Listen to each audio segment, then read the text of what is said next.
নমস্কার বন্ধুরা, বালমিঠু অফিসিয়াল চ্যানেলে সবাইকে স্বাগত। আজকে আমি আপনাদের সাথে শেয়ার করব সয়াবিন পিৎজা। পিৎজা প্রায় আমাদের ছোট থেকে বড় সকলেরই অত্যন্ত পছন্দের একটি রেসিপি।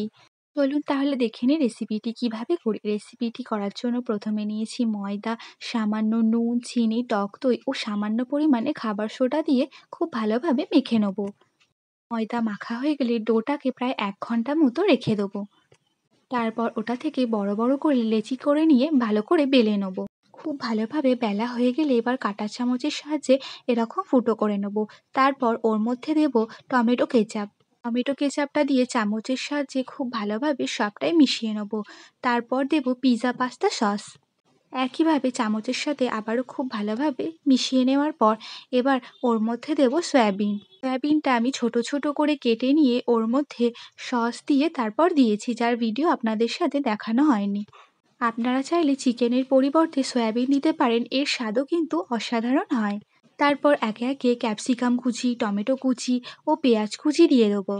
সব কিছু দিয়ে খুব ভালোভাবে সাজিয়ে নেওয়ার পর এবার ওর মধ্যে চিজ গ্রেট করে দেব। চিজ দেওয়ার পর ওভেনে 20 থেকে 25 মিনিট মতন খুব ভালোভাবে বেক করে নেব। যখন দেখব পিৎজাটা পুরো হয়ে গেছে তখন নামিয়ে নেব।